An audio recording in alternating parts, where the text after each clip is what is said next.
Interrompemos sua programação para um boletim urgente. Vikings espartanos com canhões de plasma assolam a face da Terra. E com esse cataclisma, parece que o único local seguro é o Bibliobunker.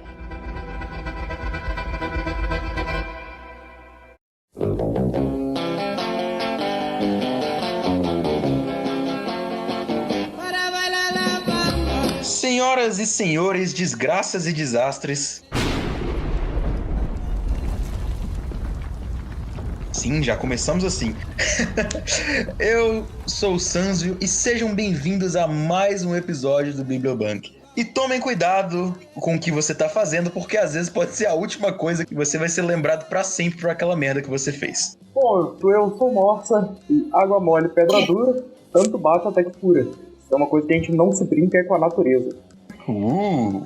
Seguindo aqui, então... Aí, todo mundo sabe quem eu sou, né? Thiago Natural. What? Thiago Natural. Não. Estou de volta, original natural, eu sou burro. Eu tô com um desastre natural na cabeça. Foi mais rápido do que eu imaginei, velho. Na moral. Na entrada, o cara me solta o Thiago Natural. Velho, a gente percebe que é perfeito chamar ele pra cá, porque o Thiago é um desastre. Eu sou um desastre. Vamos lá, aqui quem fala é o Thiago Paraquedas. E eu sempre tive curiosidade de sentir um terremoto. Essa é a pessoa que não tem nada pra fazer. Quero sentir um terremoto. Eu vou viajar pro Japão pra sentir um terremoto. Mas eu vou falar pra você que quando eu era pequeno eu também sempre quis ver um vulcão. Não necessariamente em erupção. Aliás, não em erupção. Eu sempre quis ver um tsunami, mas é uma péssima ideia, né? Evidentemente. Bom, as pessoas já devem ter deduzido. Hoje nós falaremos um pouco dos desastres naturais. Aliás, não todos, porque não temos tempo suficiente para falar de todos. Mas vamos tentar dar uma pinceladinha aqui em 4 que a gente achou principal. Então, bora lá fazer isso.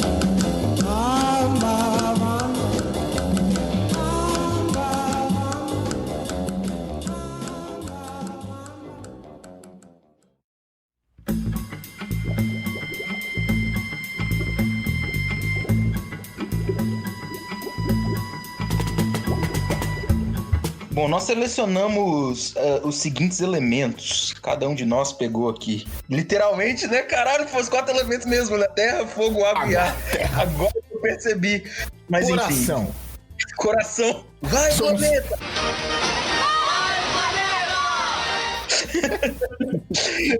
Mas... Somos o Capitão Planeta.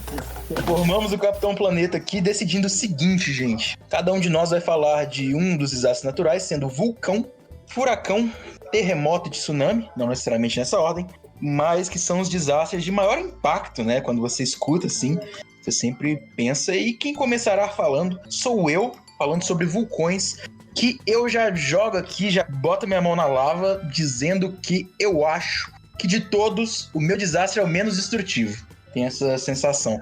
Porque ele é muito nichado, né? Ele causa uma destruição muito grande, mas numa área muito menor em comparação aos desastres de vocês. Eu acho, tenho essa impressão. Vou começar, então, explicando mais ou menos o que é um vulcão.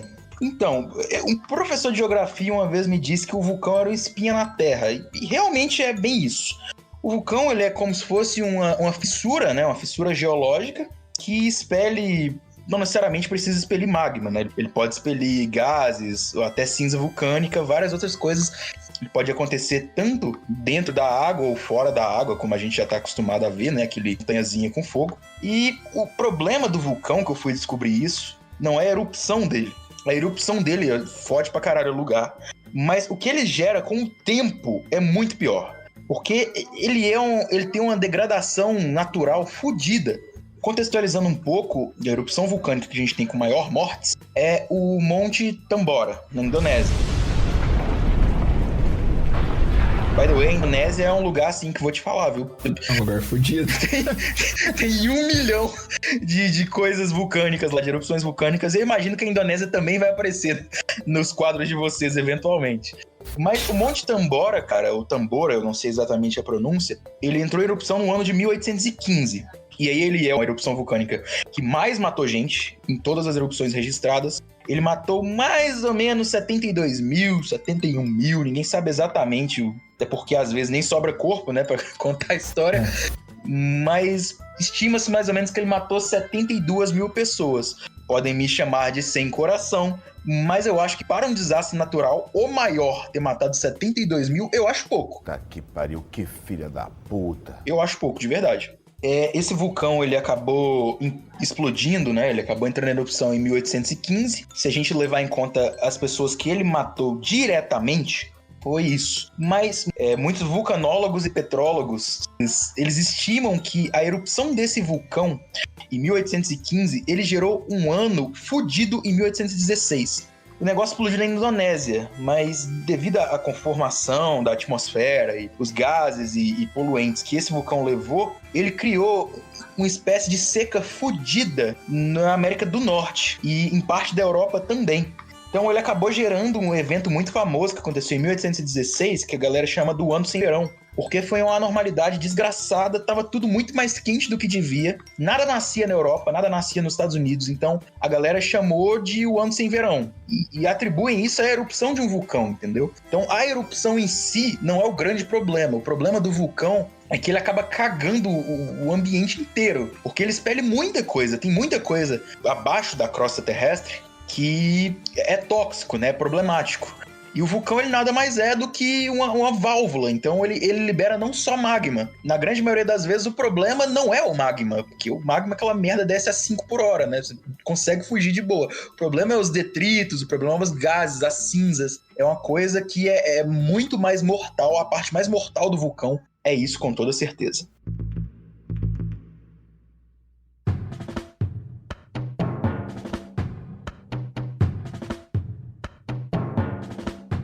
Aproveitando que a gente está falando de vulcões, só dando aqui uma pincelada, continuando falando que os vulcões têm esse problema pós, né? E no Peru, o vulcão de nome bizarro Huaynaputina, desculpa, eu acho que é isso, ele explodiu em 1600, mas a anormalidade que ele acabou causando fudeu a Rússia em 1602. Então, assim, um bagulho no Peru acaba cagando outro lugar.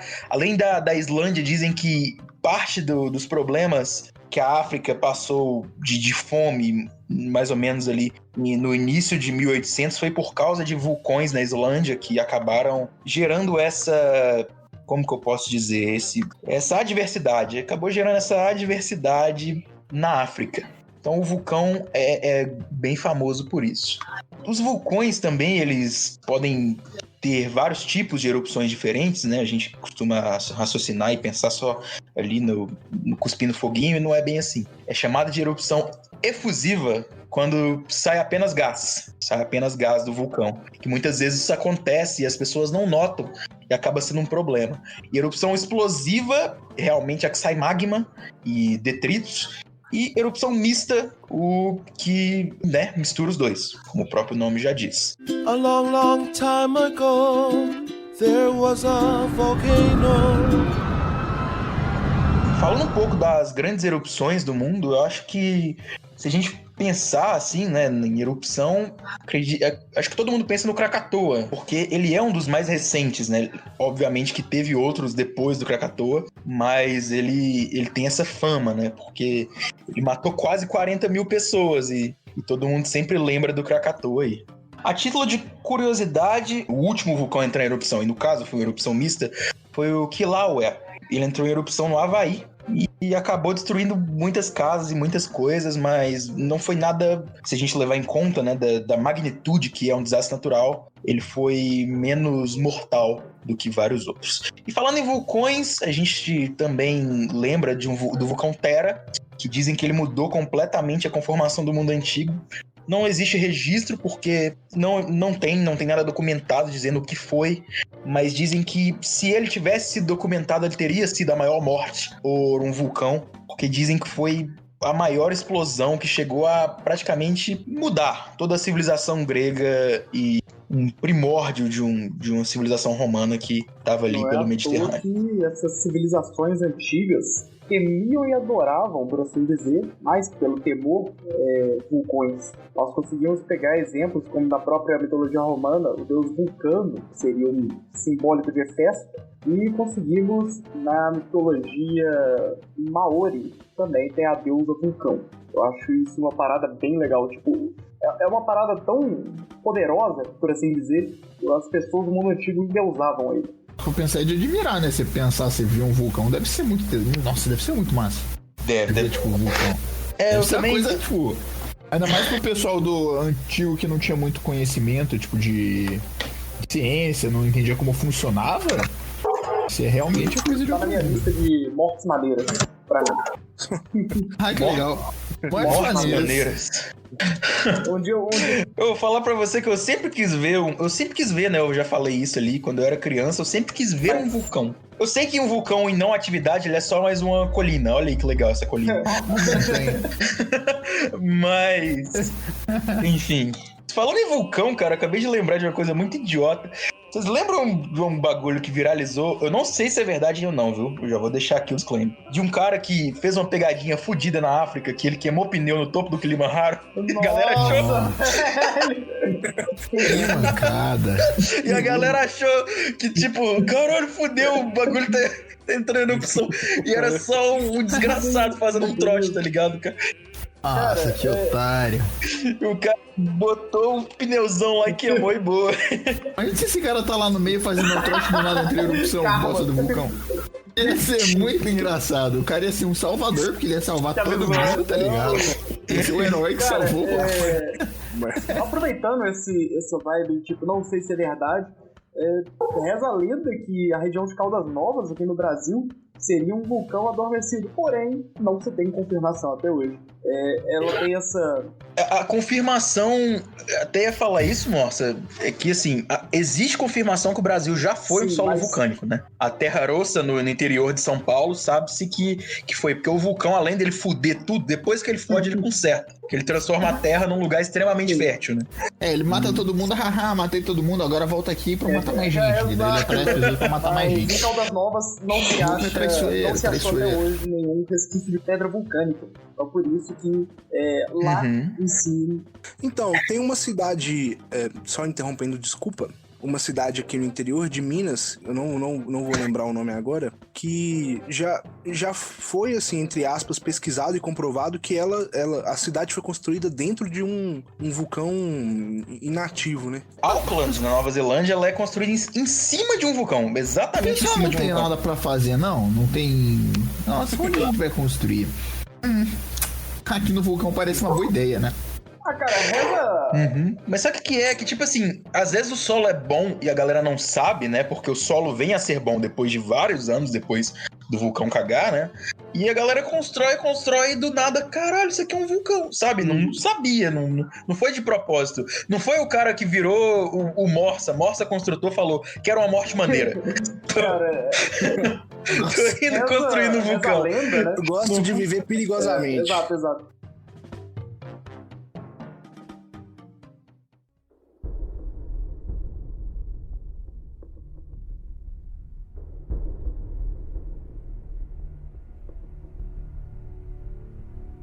Com relação à minha entrada, senhores, ele tem a ver com o que eu acho ser a erupção vulcânica mais famosa de todas, que foi a erupção do Monte Vesúvio, né? Que todo mundo sempre fala do Vesúvio, o famoso Vesúvio, vulcãozinho lá na Itália, que ele acabou explodindo e soterrando uma cidade chamada Pompeia, ou Pompeii, dependendo da variação linguística que você quiser seguir. O Vesúvio, ele entrou em erupção em 79 d.C. E sabe o que é engraçado? O magma nunca encostou em Pompeia. O magma caiu para um lado. Ele foi para o lado contrário de Pompeia. Só que os gases e as cinzas, aquele negócio que eu falei, o magma não é o problema é o resto. Foram tão fortes, que diziam que eram capazes de matar os moradores de Pompeia em segundos. Papo de menos de 1 minuto, eles já estavam mortos. Não dava nem muito tempo de raciocinar. E Pompeia foi completamente soterrada pelas cinzas vulcânicas. Basicamente, o bagulho virou um montão de pedra e não tinha muito o que fazer. Até que em 1748, alguns escavadores estavam ali na região e foram dando uma olhada e... Caraca, tem uma cidade, que porra é essa? e descobriram que a cidade foi soterrada pelo vulcão. A cidade tinha mais ou menos uns 13 mil habitantes. Dizem que 10 mil, mais ou menos, conseguiram vazar e o resto ficou aí pra virar história. Porque o que acontece? As pessoas que morreram por causa da inalação dos gases e dos detritos do Monte Vesúvio, elas ficaram mortalizadas para sempre. Elas ficaram sempre daquele jeitinho, porque grudou na pele, né, e no corpo, a ponto deles virarem praticamente estátuas perfeitas. A galera tenta descascar as paredes das casas de Pompeia e tem, tipo, pintura intacta, sabe? Coisa, assim, perfeita. É praticamente melhor do que um formol, sabe? Uma coisa que, apesar de haver uma destruição, ele teve uma preservação absurda. Vale ressaltar também, Sanji, e nem todo... Se você for em Pompeia hoje não, porque nós também em pandemia, mas logo... Correção, se você for rico e for pra Pompeia... Detalhes. Nem tudo que tá lá é uma pessoa soterrada em cinza vulcânica.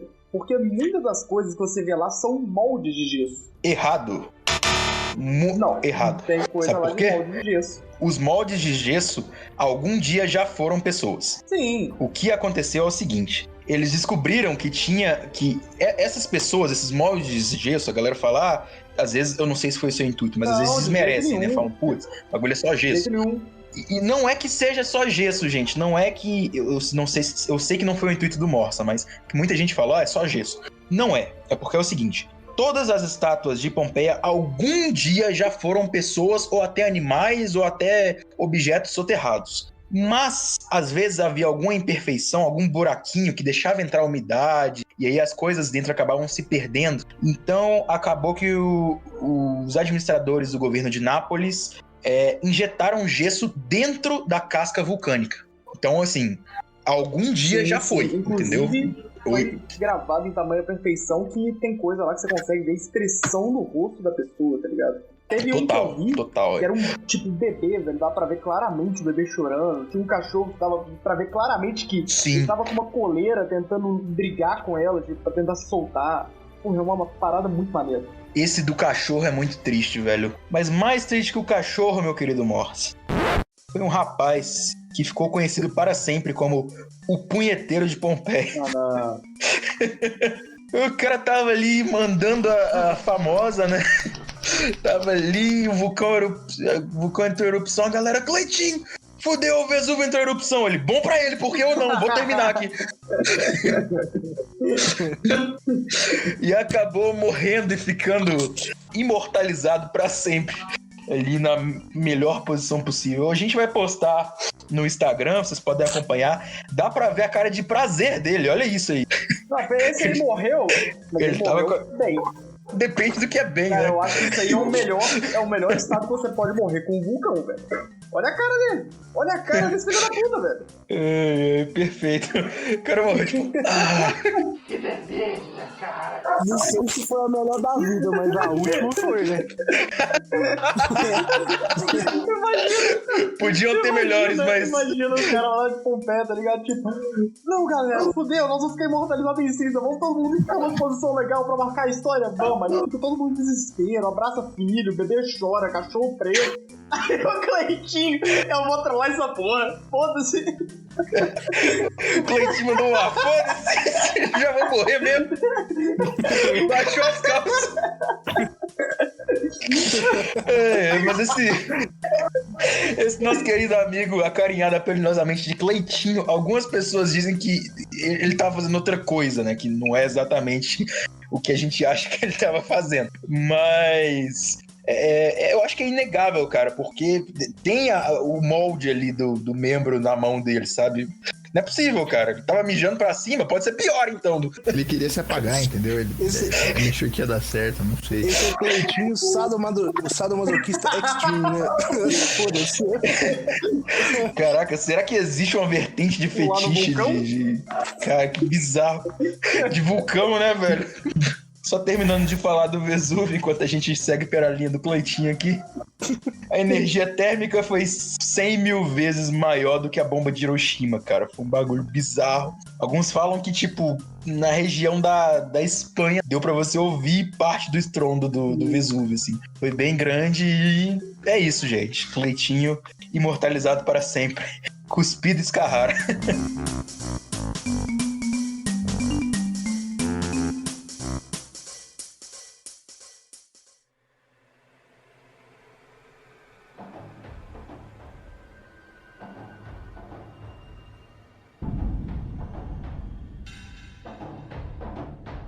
Mas aproveitando que o vulcão deixou as coisas quentes aqui, vamos dar uma esfriada com a água do mar. Então, pessoal, estamos aqui, vamos falar um pouquinho sobre as tsunamis, né? As nossas queridas ondas gigantes. E é isso, são ondas gigantes. Acabou.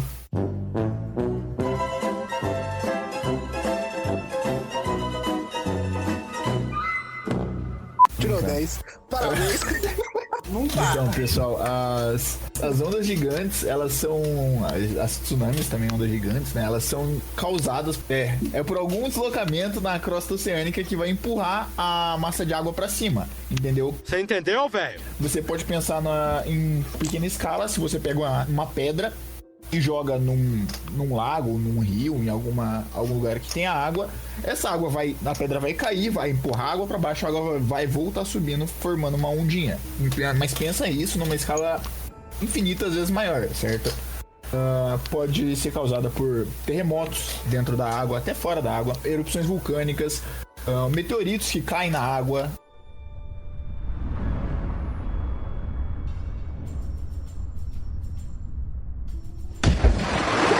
Eu considero as 10 piores, certo? Pelas que eu tava olhando. Foram as 10 maiores tsunamis que já ocorreram, na minha opinião. Eu considero as 10 piores. Isso não foi ele indo no Super Interessante botando piores tsunamis. Não é, cara! Não é, cara! Não é no Super Interessante, cara! É no Terra do UOL. Eu parei pra notar um padrão, velho. Já perceberam que a maioria dos desastres rola no Havaí? Eu ia até falar um negócio do Havaí, eu vou deixar pra falar assim que o Thiago original acabar. Ele acabando, eu vou falar do Havaí. É por causa daquela bagaça do círculo de fogo? Não sei. O Havaí fica no círculo de fogo, né? Bem no meio. Mas ele também tá em cima de um hotspot. Enfim, vou falar isso depois. Mas nenhuma dessas tsunamis que eu separei aconteceram no Havaí. Vamos lá, em 10º lugar, foi uma que aconteceu em 18 de janeiro de 1586 no Japão.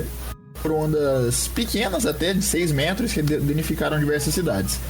Vocês podem ver que depois de um tempo o conceito de tsunami foi mudando, certo?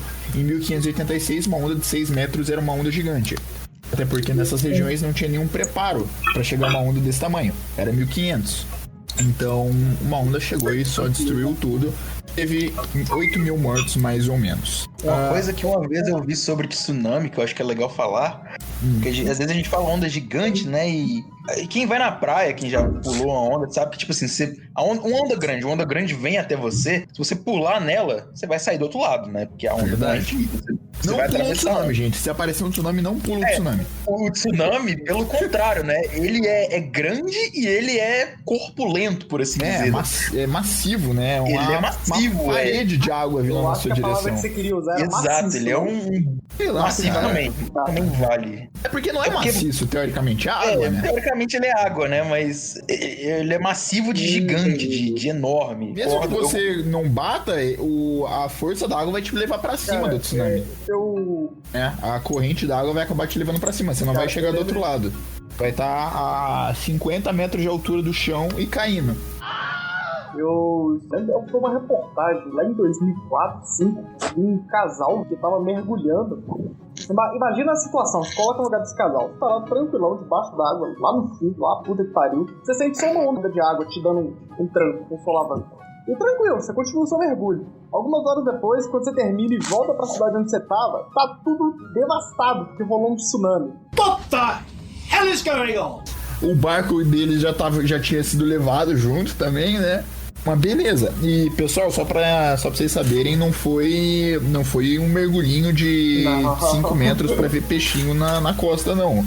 Foram aquele mergulho de alguns metros de profundidade pra baixo.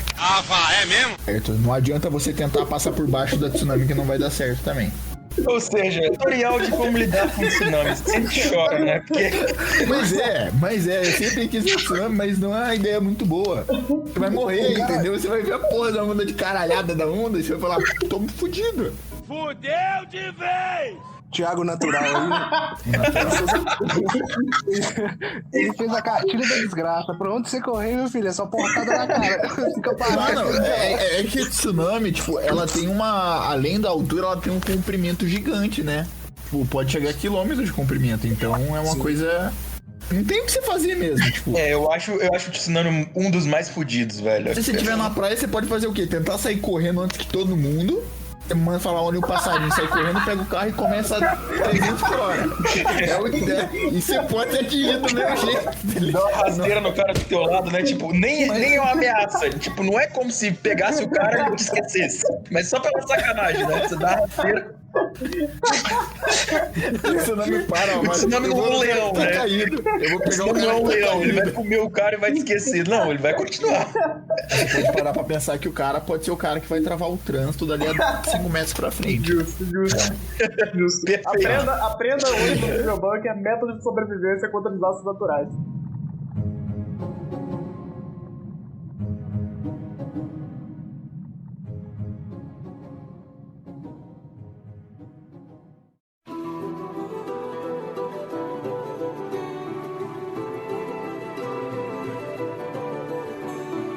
Mas eu esqueci de avisar que os tsunamis também tem uma escala de magnitude, né? Essa décima que eu falei tinha magnitude de 8.2. E agora a nona aconteceu no Japão também, em 24 de abril de 1771. De magnitude 7.4. Vocês veem que a magnitude foi menor, mas teve 12 mil mortos. E as ondas chegaram entre 11 e 15 metros de altura, mais ou menos. Eventualmente a gente vai chegar nisso com o Thiago Paraquedas, mas às vezes magnitude, né, não necessariamente significa dano. Tanto que eu lembro que o Japão passa por terremotos em questão de magnitude muito mais fodidos do que o terremoto que rolou no Haiti, mas o Haiti teve muito mais destruição por causa do preparo, né? Infraestrutura, né? Engenharia sísmica, né? É o quanto que uma cidade ou um local tá preparado pra receber aquilo. Ou às vezes ele não tá preparado, mas é uma região totalmente despovoada, que não vai trazer malefício nenhum, né? Em oitavo lugar, foi em Arica, no Peru, em 13 de agosto de 1868. Tiveram 25 mil mortos e as ondas tinham mais ou menos 21 metros de altura. O sétimo lugar no Japão, de novo, certo? O Japão é fodido. O Japão eu acho que é o pior lugar do mundo pra se viver. Cara, não tem como. A cada 2 anos tem um tsunami lá. Não dá pra se falar em tsunami sem falar em Japão. Contar os terremotos e os vulcões. Não, o Japão tem terremoto, tsunami e o Godzilla também, né? E bomba atômica. Não, bomba atômica eu vou contar. Essa é piada aqui não. Essa piada aqui não. Essa piada aqui não. Mas tem, cara. Só 2, cara. Só 2?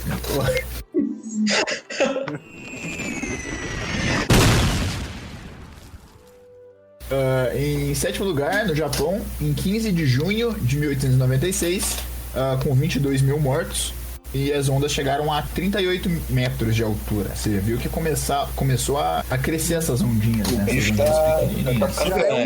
Já é um caldinho bom, já, né? Em Nankaido, adivinha onde, gente? Japão, exatamente. Dia 28 de outubro de 1707, com 30 mil mortos, a onda tinha 25 metros de altura e danificaram mais ou menos 30 mil edifícios. E eu acho que é por isso que o Japão é tão bom pra lidar com desastre, né? Porque é um país tão fudido, mas tão fudido, né? Porque se fosse o Brasil, numa tsunami a gente perdia Minas Gerais. Não tem como, né? Exatamente. Você viu o nível, né? Você viu o nível do Brasil. Nossa, eu não vou saber falar essa parada dessa porra desse nome. Em 20 de setembro de 1498, ocorreram 31 mil mortos em Enchunada Cia. Acertou, miserável. Agora vamos chegar na Indonésia, do nosso querido amigo Sanzio, né? A Indonésia está em quarto lugar na maior tsunami e em primeiro lugar na maior tsunami, né? Ela enfrentou 2 tsunamis gigantes. Em Krakatau, na Indonésia, uma tsunami de magnitude 8 causou 40 mil mortos e a onda chegou a atingir 37 metros de altura. 2 mil dessas mortes foram relacionadas à erupção vulcânica que aconteceu na ilha, certo? Teve a erupção vulcânica e o tsunami veio logo depois. As duas maiores erupções vulcânicas, voltando, são na Indonésia também. Indonésia é... Ô, Sanji, para pra pensar. Ocorreu a explosão do vulcão, Deus falou assim, vamos apagar esse vulcão. Tá com uma tsunami. Perfeito, velho. Em 1755, teve uma tsunami em Lisboa, certo? Nossos queridos amigos portugueses. Estavam sumidos do programa, hein? Pra quem era citado todo dia? Pois é, né? Tiveram 60 mil mortos, um dos nossos queridos amigos portugueses, com ondas de 30 metros na capital portuguesa. De novo, em Costa Leste, no Japão, um tsunami de magnitude 9, certo? É o segundo maior de magnitude. Causou a morte de 18 mil pessoas. Você viu, Sanji? Não tem muitas mortes? Tem, mas não é aquele número assustador de mortes, certo? Uma curiosidade sobre essa onda em Costa Leste no Japão é que não foram ondas muito grandes. Foi em 2011, foi relativamente recente. Foram ondas de 10 metros, mas elas chegaram a 800 km por hora. E junto dessa tsunami, ela acabou liberando vapor radioativo da central nuclear de Fukushima. Então, né? Fez um pouco de merda, né? Mano, o Japão veio falar, é só mais uma onda. A onda brilhando, tá ligado? A onda brilhando verde, tá ligado? A onda, ela parou, ela ouviu um coach antes dela ser feita, né? O coach virou pra ela e falou assim, todo mundo passou pelo Japão, você tem que ir lá e fazer diferente. Ela já pode crer. Eu vou passar, mas eu vou ser lembrado. E vamos chegar na nossa querida primeiríssima lugar das tsunamis, em Sumatra, na Indonésia, em 26 de dezembro de 2004. Ela tinha 9,1 de magnitude, causou 230 mil mortes, 50 metros de altura, 1.300 quilômetros de comprimento de onda, pra você ver o tamanho dessa caralha dessa onda, e 30 quilômetros de profundidade no mar, né? Então é uma caralha de uma onda.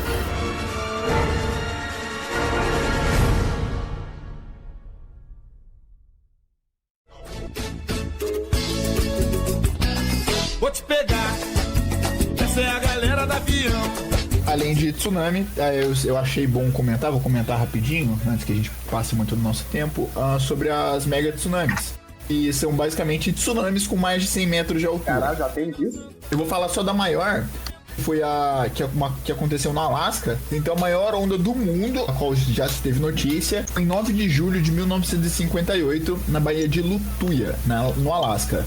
Tudo começou com um terremoto, que estava entre 7,9 e 8,3 na escala Richter. Na escala Richter, conselheiro amoroso. Richter do conselheiro amoroso. Com licença, eu odeio ser perfeccionista, mas é que eu quero ser minucioso. Eu posso...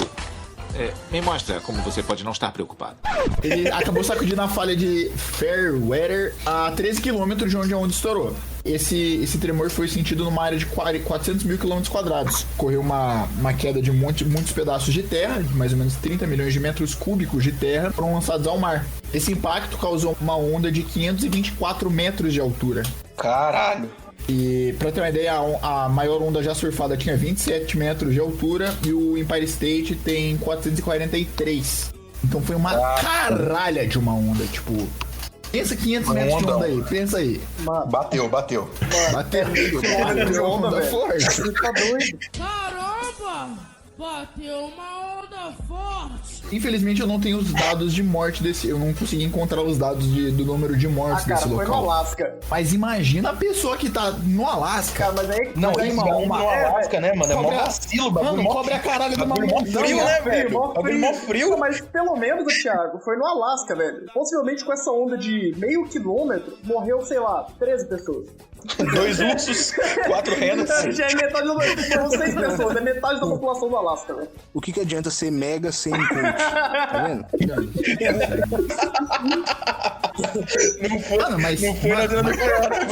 Mas sem brincadeira, imagina se uma onda dessas pega o Japão. Acaba o Japão, não tem Japão, tanto Japão assim.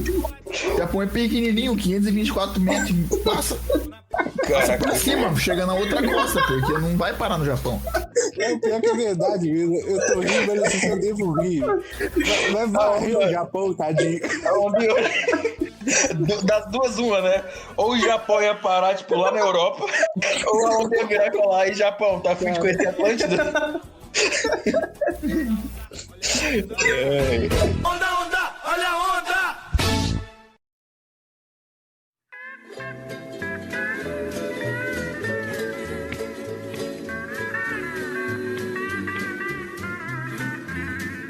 Não chegou a comentar uma coisa do Havaí que eu tinha esquecido de falar, né, durante a parte do vulcão, mas eu lembrei que é bom que eu já puxo pro crise de paraquedas. As áreas vulcânicas, né, a grande maioria, elas ficam entre placas continentais, né, entre as placas tectônicas. Mas existem lugares que não tem, tipo, nada a ver com placa tectônica e mesmo assim tem vulcão. É uma coisa que eu particularmente acho que tem muito nome de sex shop. Que é o hotspot. Que é um lugar específico na placa tectônica que ele passa magma. O Havaí, por exemplo, ele é isso. Não sei se vocês já viram o mapa do Havaí. O Havaí é uma das provas de que as placas tectônicas estão em constante movimento. Por quê? O Havaí, ele é um único buraco que sai magma, né? Tem um único hotspot naquele lugar. Só que as placas tectônicas se mexendo acabaram formando aquele rabisco que é o Havaí. Obviamente que cada jorrada de magma com intensidade diferente, né? Tanto que as ilhas têm tamanhos e formatos diferentes. Mas elas, se forçar a amizade, dá pra você pegar um vetor. Dá pra você ver que elas partem numa mesma direção. O Havaí é uma prova de que as placas tectônicas estão em constante movimento, né? Que a gente não tá parado. Isso é muito bacana, cara. Você vê que o Havaí fica, tipo, no meio da placa. Ele não tá em divisa de placa. Mas é no meio mesmo, né? É até estranho pensar nisso, né? Sim, ele fica bem no meiozão e mesmo assim ele tem atividade vulcânica devido a esse hotspot, né? Essa coisa aí legal.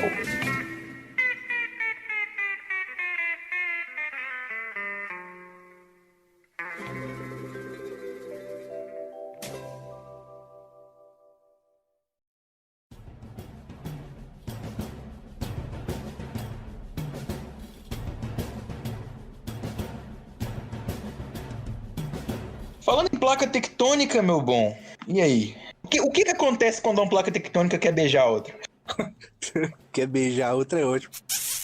Vamos lá, vamos entender então o que a ação das placas tectônicas fazem para ocorrer um terremoto ou um maremoto que pode vir a ser no futuro um tsunami, que nem o Thiago falou. O terremoto, ele não é nada mais que um fenômeno que ocorre na porção mais externa do planeta Terra, na litosfera. Ele é originado principalmente nas regiões que apresentam falhas geológicas, ou que nem o Sanzi falou, que possuem placas tectônicas que vão convergir ou divergir, podendo ocasionar tremores de terra e fricções ou até desprendimento de grandes blocos de terra, que esse desprendimento vai liberar uma grande quantidade de energia, que essa energia mecânica vai se irradiar por quilômetros e quilômetros de terra e atingir alguma porção de terra, causando algum desastre natural, algum desastre social ou algum desastre econômico. Em geral, para falar bem a verdade, que os terremotos eles não têm causa nenhuma na vida do ser humano. A maioria dos terremotos, cerca de 90% deles, são imperceptíveis do ser humano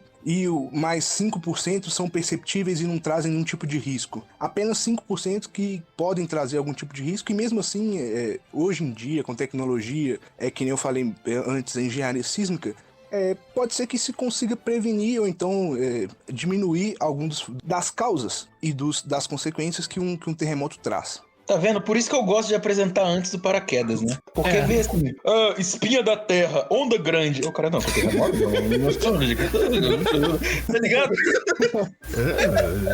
Então, se ele falasse antes de mim, eu ia ficar com vergonha, velho. Paraquedas vai destrinchar a palavra terremoto, tá ligado? O grego, Tibérios, tá ligado? E eu com meu bloquinho aqui, espinha da terra. Tá legal. Onda gigante, Thiago natural. Pra caralho. Então, o que a gente pode enxergar da interação desses dois corpos rochosos é essa grande liberação de energia que ela vai ter que se dissipar e vai ter que finalizar acontecendo algum grande evento. Então eu trouxe aqui A merda tem que escoar pra algum lugar, né? Não tem jeito. Então eu trouxe aqui alguns fatos e contar uma historinha, que até o Sanzo já deu uma indicada, que é o terremoto ou maremoto do Haiti, que aconteceu em 2010. Na verdade, ele aconteceu numa península próxima ali do centro do Haiti, cerca de 25 km da capital Porto Príncipe, na península de Tiburon. E teve, que nem o Sanzi falou, não foi um dos terremotos mais fortes, assim, da história do homem, que o homem conseguiu mensurar. Na escala Richter, ele teve uma magnitude de 7. Que nem eu falei, o próprio Thiago original já deu alguns exemplos de maremotos que tiveram uma magnitude muito maior que isso. Então, que nem eu falei, a capacidade de um terremoto, eu acho que das catástrofes que a gente tem apresentado aqui hoje, das naturais, né? Eu acho que ele é o que tem o poder mais avassalador de trazer destruição principalmente uma porção de terra mais urbana, vamos dizer assim. Se você tem ali construção civil, grande quantidade de população numa pequena área, provavelmente a sua catástrofe gerada por um terremoto ela vai ser de grande magnitude. Ela vai ter um efeito muito forte. Por exemplo, eu trouxe o do Haiti porque ele foi o que teve o maior número de mortos. Ele não teve o maior número de feridos, nem de envolvidos num cataclisma desse que a gente pode falar, mas o terremoto do Haiti, levando em consideração todos os eventos que ele poderia ter trago, desde falta de abastecimento, falta de estrutura básica de socorro. Então, um evento desse tamanho, ele traz várias nuances que podem alavancar os números, né? Que nem eu falei, o acidente do Haiti, ele teve cerca de 310 mil mortos, isso gerados pelo terremoto, pelo maremoto, pela falta de abastecimento, pela falta de socorro médico, porque o Haiti já era um país que a gente pode falar que ele era muito pouco industrializado, muito pouco, como é que eu posso utilizar a palavra? Que tinha tecnologias muito primárias, inclusive de socorro médico, inclusive de bombeiro, de governo mesmo. Então, quando aconteceu o acidente do Haiti, ele já recebia assistência de vários países do mundo, inclusive do Brasil, que talvez configurou a maior assistência que o Haiti tenha recebido. Quando aconteceu, por exemplo, o acidente no Haiti, tinham cerca de 1.300 soldados brasileiros já em missão de paz lá para pacificar, para trazer um alento às pessoas. Então você enxerga que o acidente do Haiti, ele claro, questões naturais, ele foi muito avassalador, que nem eu falei, mas em questão social ele também meio que acabou com a vida das pessoas ali. Hoje o Haiti tem cerca de 70% da sua população vivendo na miséria, com uma renda menor que $2,4 por dia.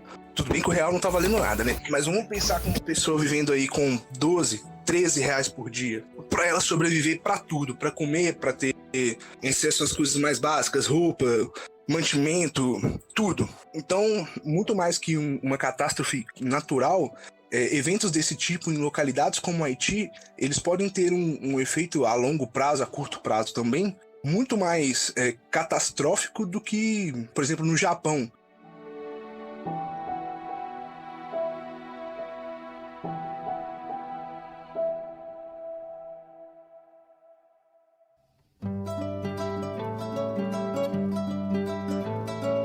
Bom, falar um pouco agora da escala Richter, né? Ou escala de magnitude.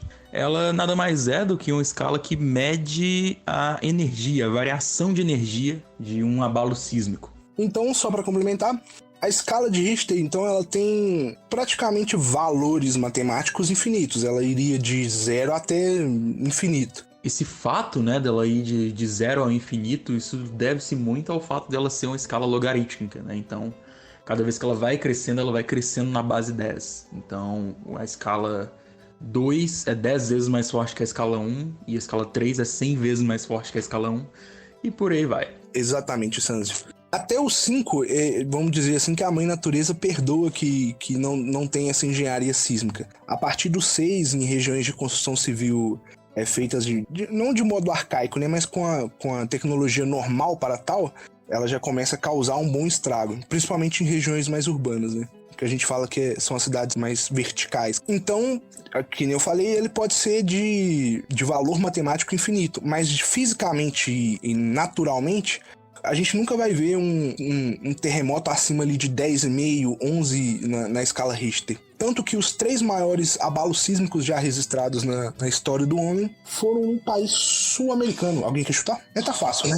Se trata do Chile, meu bom. Eu acho que dá pra considerar o Chile como o maior país, assim, que possui atividades tectônicas anualmente. Se ele não tiver no top 3, eu acho que ele tá em primeiro, tá? Exatamente porque ele fica ali em cima, acima, sobre uma zona de convergência das placas de Nazca e a Sul-Americana. Então ele tá numa região ali de intenso movimento das placas, né?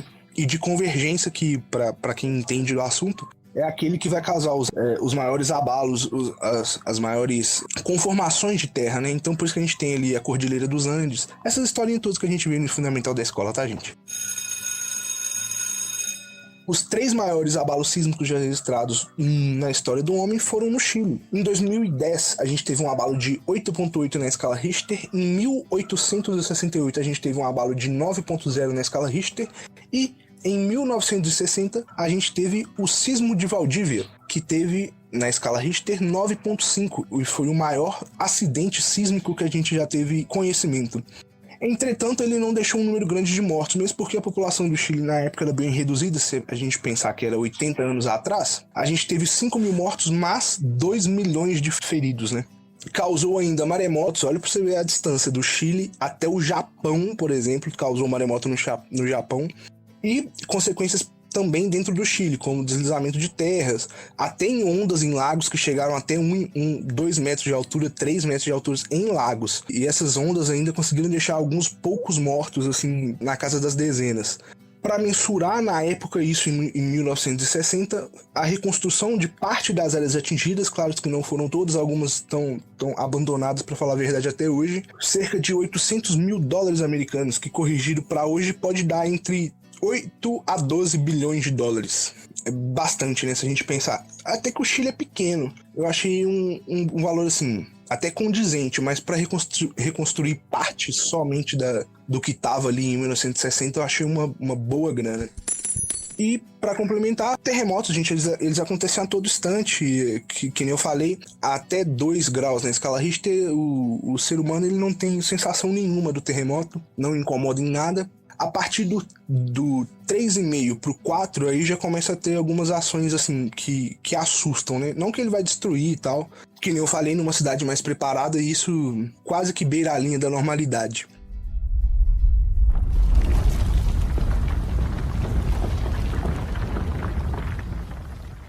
Apenas a título de curiosidade, Montes Claros, aqui no norte de Minas Gerais, é famosa por ter apresentado anualmente pequenos abalos ali, de 3,5, de 3.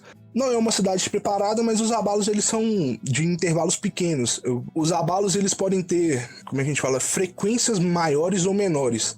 Eles têm a magnitude dele, os picos de magnitude, mas eles podem ter frequências, ou seja, ele vai a 8.2, em determinado momento ele vai a 8, a 7.6, depois ele vai a 8.2 de novo. Isso pode acontecer, por exemplo, no caso do sismo de Valdívia, foram uma sequência de dias que tiveram vários acidentes sísmicos, mas que o principal foi o de 9.5. E também, a título de curiosidade, o maior abalo já registrado no território brasileiro, com epicentro no território brasileiro, foi na localidade de Porto dos Gaúchos, no Mato Grosso, que em 1955 registrou um abalo de 6.1 graus na escala Richter.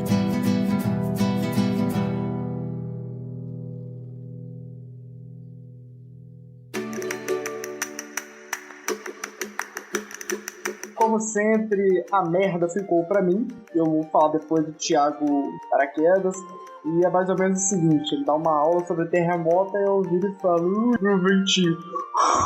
Que loucura. Bom, gente, eu vou falar sobre os furacões. No início do programa, o Thiago original virou e falou: os furacões geralmente causam poucos estragos. Eles estão localizados, centrados em uma área. Mas, Thiago, você possivelmente está pensando em tornado, meu bom. Nós vamos diferenciar os dois agora. Um furacão é uma movimentação circular do ar que ela tem que ser superior a 105 km por hora. Como é que se faz um furacão? Como é que se faz um furacão? É fácil, pô. Dá uma furadeira pra um cachorro.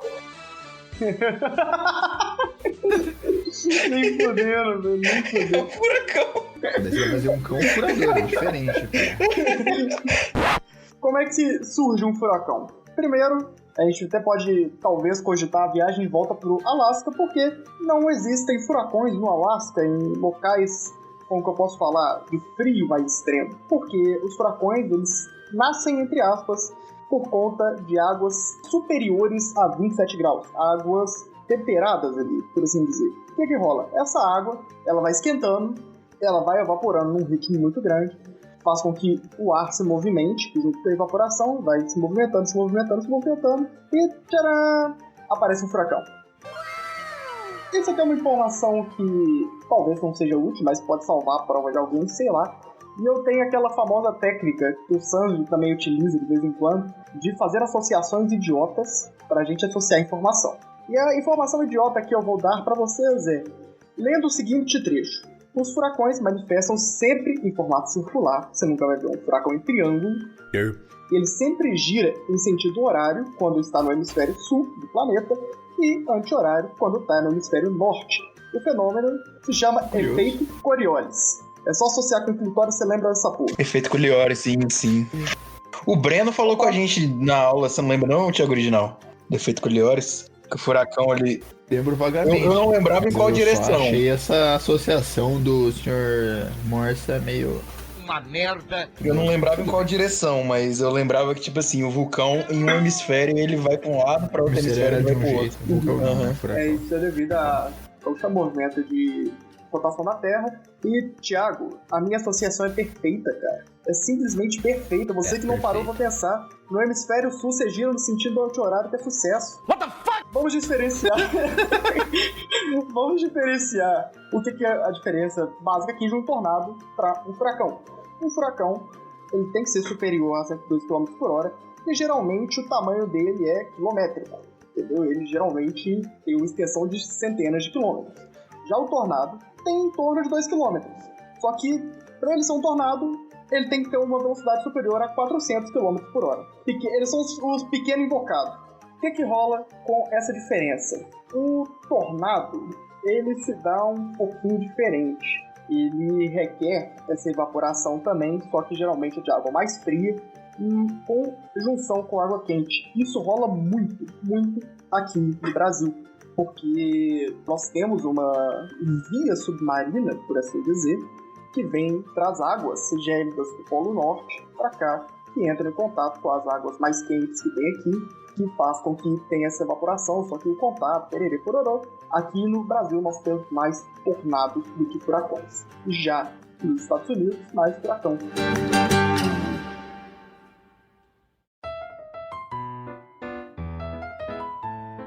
Uma coisa muito interessante que eu li, eu desfiz um mito que eu acreditava com isso, é sobre o olho do tornado. Eu sempre ouvi a minha vida inteira que se você entrasse tipo no epicentro de um tornado, no olho dele, você ia morrer sufocado, que não teria ar lá. Mas isso é uma mentira. Mentira! Visto que os tornados, eles têm esse tamanho colossal e que muitas das vezes a pessoa tá lá tipo no abrigo dela em casa, tranquilão, tá ligado? Aí ela para de ouvir o tornado. Ela sai e ela vê o céu limpo. Mas o que rola? Ela tá dentro do tornado. Lá dentro, você não vê o caos que é. Você tá, entre aspas, ileso lá dentro. O problema é que o olho do tornado, ele é caótico. Ele pode literalmente se deformar e te jogar no abismo ou pro céu, dependendo do ponto de vista, num tempo que pode variar de 1 minuto a 1 hora. Então isso é o que mais rola acidente com o tornado. É a pessoa que tá lá, ela sai do abrigo pensando que tá tudo safe, de repente o tornado se fecha e ela sai voando e vê uma vaca voando do lado dela. Caralho, imagina que doido, mano. Nossa, você deve ficar desesperado, mas imagina você sair voando, mano. Caralho.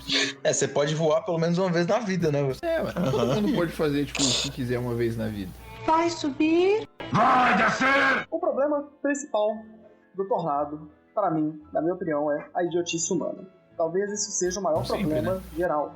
Porque uma grande parte dos acidentes envolvendo tornado se dão a curiosos. O tornado tá ali, na dele, sei lá, girando vaca, tá ligado? O cara vai lá, vai olhar o tornado, vai simplesmente por hobby. Esse hobby são os caçadores de tornados, caçadores de furacão. Eles simplesmente têm esse fetiche em ir atrás de tempestade só pra ficar no meio dela. Eles vão lá, vão com o carro, e se virem seguros, entre aspas, sentirem segurança, eles descem do carro pra ver a força do vento. Só pra ver se o vento consegue levantar eles. Imagina o cara sai e fala, olha, consegui! Esse é o famoso Darwin Award, né? O Darwin funciona bem.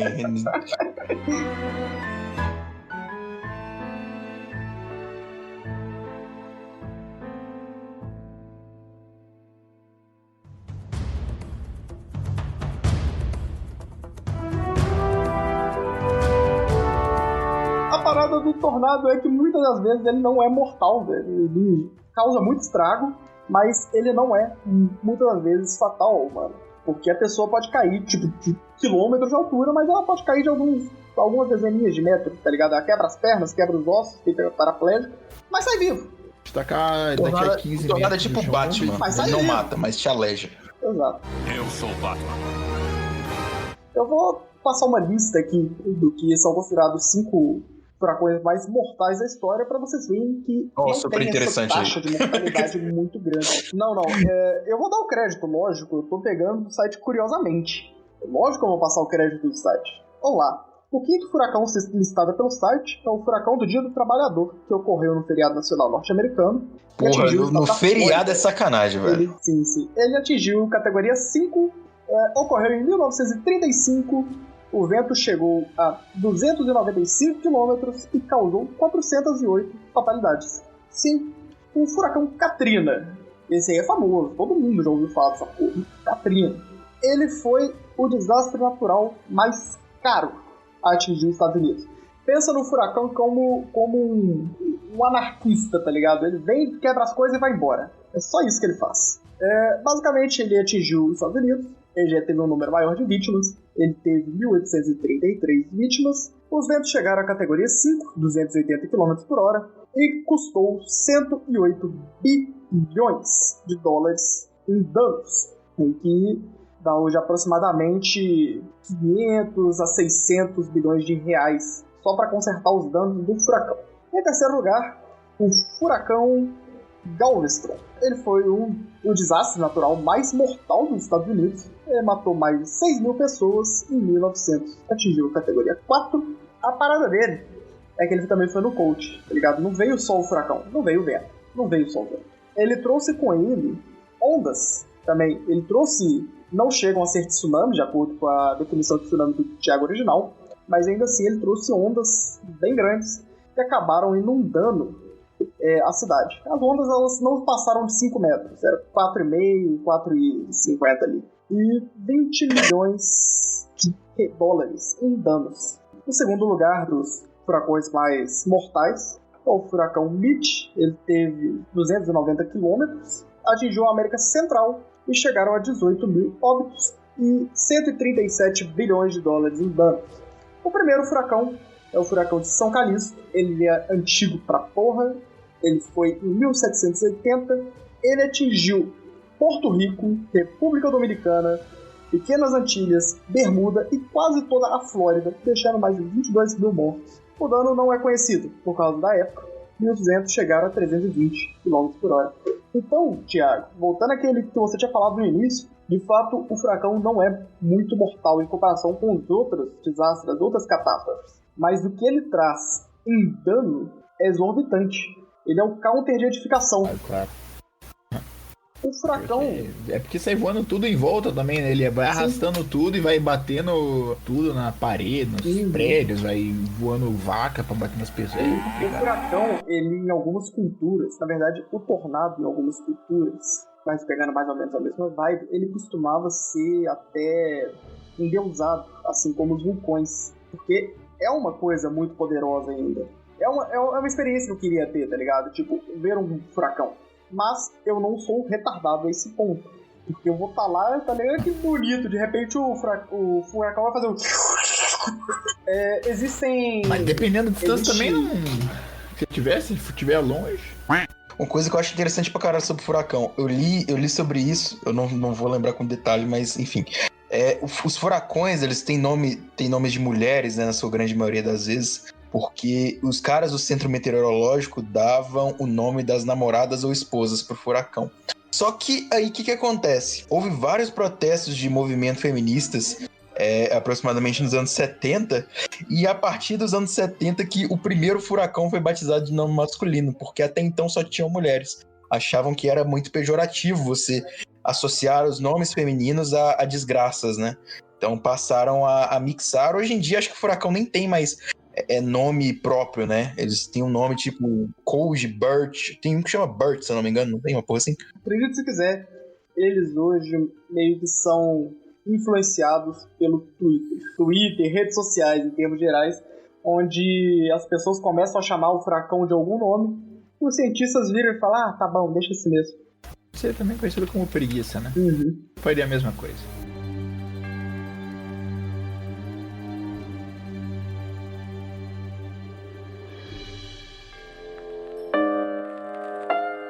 Bom, senhores, é isso. Hoje passamos por desastres do nosso belíssimo planetinha azul, que ele luta, né? Ele tem um sistema imune. Ou às vezes os desastres são o sistema imunológico dele. É isso que eu tô falando, porra. Ele tem um sistema imune.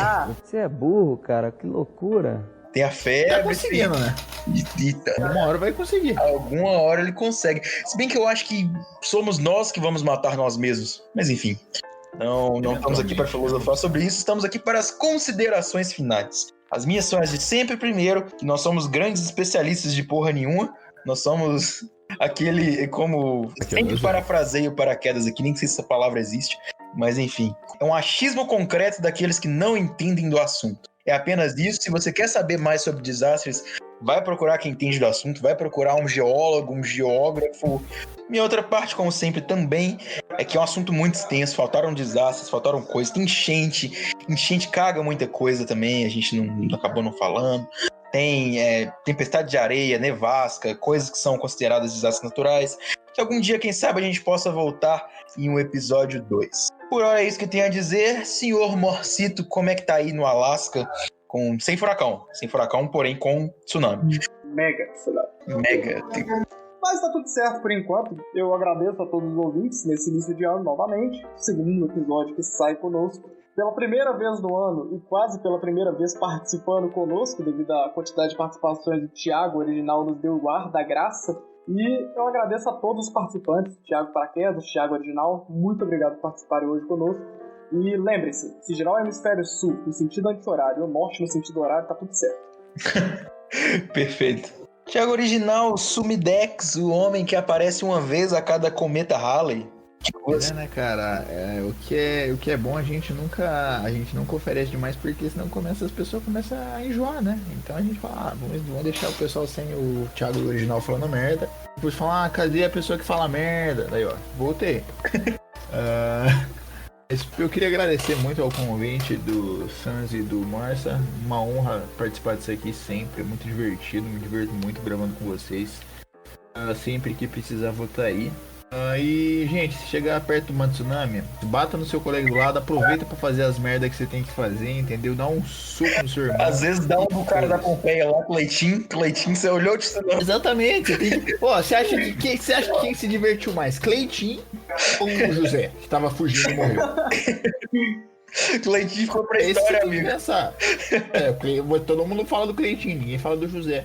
O José é só mais um morto. Exatamente. Meu querido Paraquedas, sempre um prazer aqui, dando uma aula e um show. A gente sempre se sente uns merdas, mas se sentir um merda legal, sabe? Quando você olha e fala, Caralho, eu sou um merda, meu irmão. Certeza. O segredo não é falar conteúdo nenhum, é só falar bonito. Não fala nada. Então, mas é sempre um prazer participar também. Hoje o episódio foi muito mais engraçado do que eu imaginava que poderia ser. Mas valeu um pouquinho pra gente conhecer, pra passar um conhecimento mesmo que seja totalmente abstrato aí. E que nem o Thiago falou, se quer saber mais profundamente mesmo, vai procurar quem sabe. Uma coisa que eu gostaria de falar também, gente, é que a gente se reúne aqui, nós somos 4 completos imbecis, então a gente se reúne, começa a dar risada, começa a falar merda. Nem de longe a gente quer descredibilizar ou tratar mal ou dizer algo mal desses acidentes, né? Foram acidentes, foram desastres, pessoas morreram. Exato, foi horrível. Mas acaba que o nosso jeito de ser aqui, a gente reúne um com os outros, e tinha muito tempo que a gente não gravava o time clássico do Bibliobunker aqui, né? E a gente só dá risada e começa a contar história, fazer piada ruim. Enfim, é isso. Por favor, não cancelem a gente. Mas também não é como se a gente não fazer piada fosse trazer as pessoas de volta, tá ligado? Já aconteceu a parada, é uma forma até mais leve de lidar com o assunto.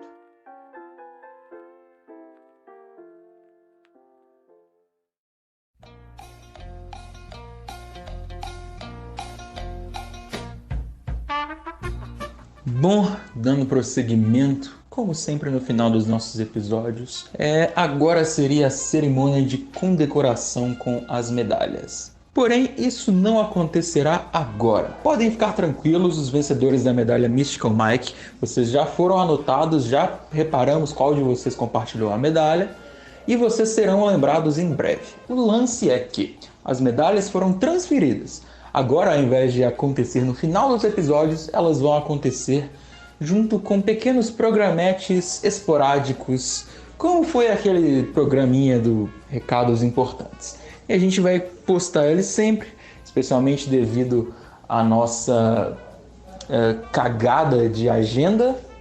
E as coisas vão ser meio que assim a partir de agora, com esses programetes para falar das medalhas. Bom, caso você não saiba, participar das medalhas tem sido bem importante, pois as medalhas agora credibilizam para que você ganhe um token para participar do nosso concurso cultural. Mentira que não é cultural, um concurso para ganhar uma camiseta no Bibliobunker, e é isso, tudo tranquilo. Então participe da medalha. Muitas pessoas perguntam como faz para participar da medalha. É muito simples, você vai no nosso Instagram, vê o post que a gente brinca fazendo uma medalhinha com referência ao episódio anterior e compartilha o post marcando o Bibliobunker. É só isso, não tem nada demais. E assim você ganha um token para participar do nosso concurso. Mas Sans, eu não tenho Instagram, eu não gosto dessas merdas, como que eu faço? Não vou ficar sem participar? Não, pode ficar tranquilo. Você pode participar enviando um comentário nos nossos vídeos do YouTube falando eu quero minha medalha. Ou então você vai lá no nosso e-mail bibliobunker.podcast@gmail.com e manda dizendo oi, tudo bem, não tenho Instagram, quero minha medalha, que a gente anota você como medalhista, certo? Bom, é isso que eu tenho a dizer para vocês. Aguardem que em breve estará saindo o programete dos recadinhos importantes e até o nosso próximo episódio.